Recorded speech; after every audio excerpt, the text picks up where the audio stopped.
So with all of these ideas and concepts and principles with regard to organizational architecture in mind, the notion that they take place in a set of background factors, they're largely dependent on leadership's assumptions about the way the world should be.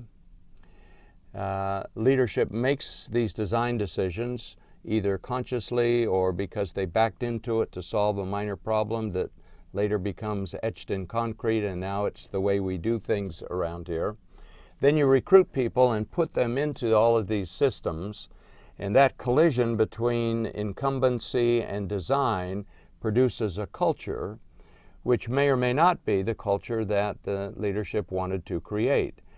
The important thing is that each of those design decisions, if they're made strategically and effectively, will be aligned in the same way so that hiring, reward systems, design decisions, outplacement, learning, all of those systems are pointed in the same way rather than going off in opposite directions so that the energy in the organization is dissipated. So alignment is an important element, and frankly many management teams say one thing and then make design decisions that actually do the opposite, which leads their employees confused, frustrated, perhaps angry. They go down on the buy-in scale perhaps to compliance, apathy, or even passive resistance. So let me now invite you to consider an investment opportunity that will invite you to think about your own assumptions about organizational architecture. I'm going to ask you to put a significant amount of money, let's say $10,000, into a commodity business, which by definition means that there's competition everywhere. It's a low-tech business where we're going to ask people to work 12 to 14-hour days. We're going to hire high school dropouts, so people with a modest education, and ask them to work on their feet standing up all day long in a smelly, stinky environment where you go home at night and you try to shower and you can't get the smell of it off of you. Now, with those basic background factor elements in place, I wonder how many of you would be interested in investing in this kind of a business. Does it seem to you a place where you could make a reasonable return on your investment? Many people, in fact, in my experience, asking this question worldwide, the vast majority of people say no. It's countercultural to what we're doing today with high-tech digital economies. They're long hours. We don't want to hire people who are uneducated.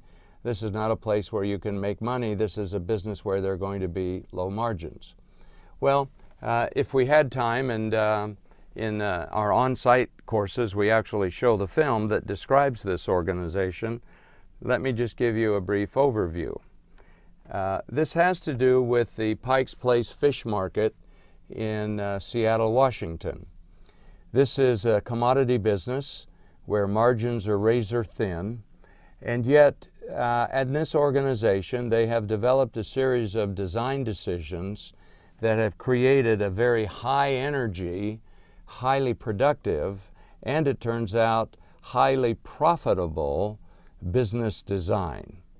So their hiring systems, their learning systems, and the organizational culture that has come out of that is high energy, and it turns out in a marginal commodity business they're making a lot of profit, more high profit than other fish markets even in the immediate area.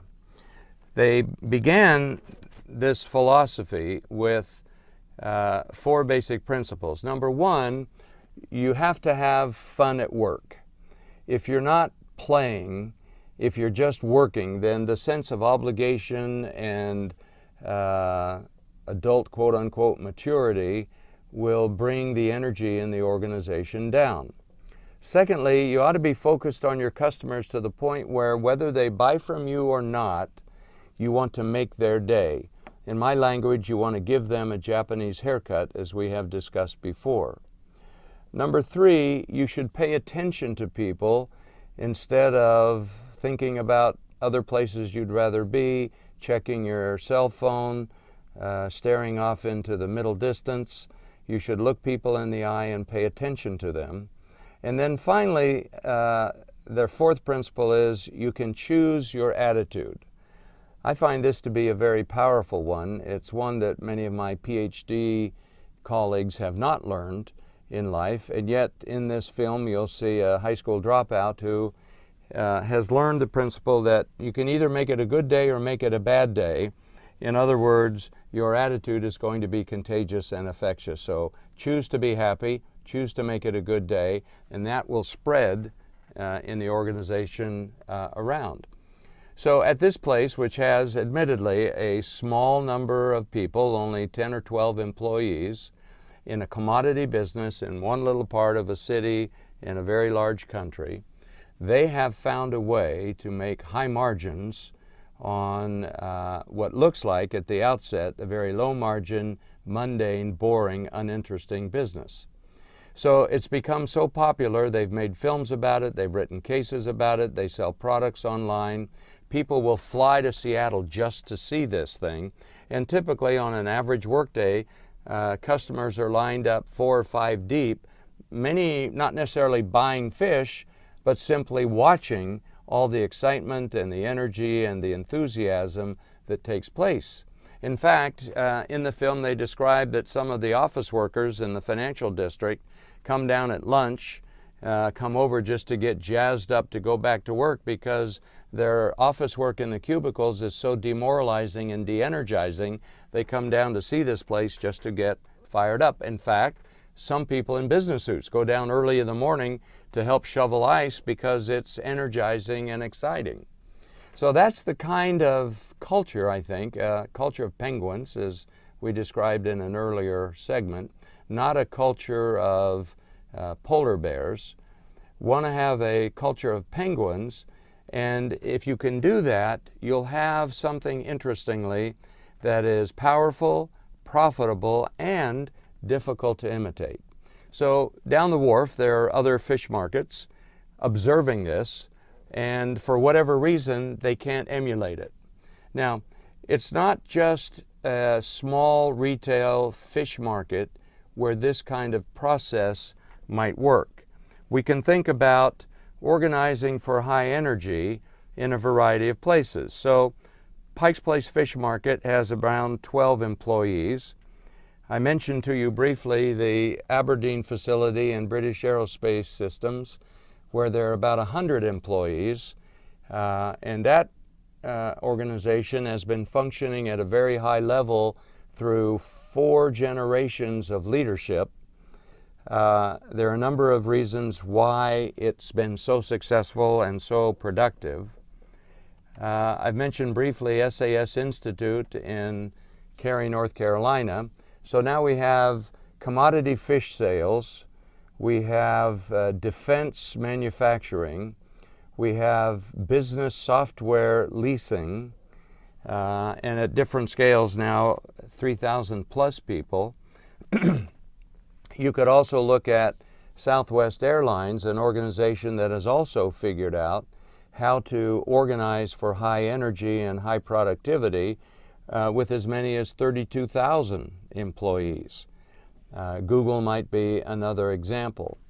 So the point is that if you understand and have the right set of vibes about what organizational culture could look like, and you understand the design decisions that you would need to make and how those design decisions would need to be aligned or in concert with each other in order to produce this cumulative effect, what Jim Collins calls the flywheel effect, that you can create then an extraordinarily successful, productive, and profitable business using what might seem to other companies as radical, maverick, unusual, and perhaps even unacceptable organizational design principles. These organizations that I've showed to you tend to be in the minority. And they're in the minority because other organizations look at them, they admire their success, and they have a very difficult time imitating it. So whereas you could reverse engineer a product or reverse engineer a service contract, it's much more difficult to reverse engineer and imitate the way you do your human capital, social capital, organizational capital in creating core capabilities that service customers in ways that they feel like they're getting a Japanese haircut that they can't get anywhere else. So in your leadership role, you will have increasingly opportunities to participate in and shape the organizational design decisions that occur in your organization.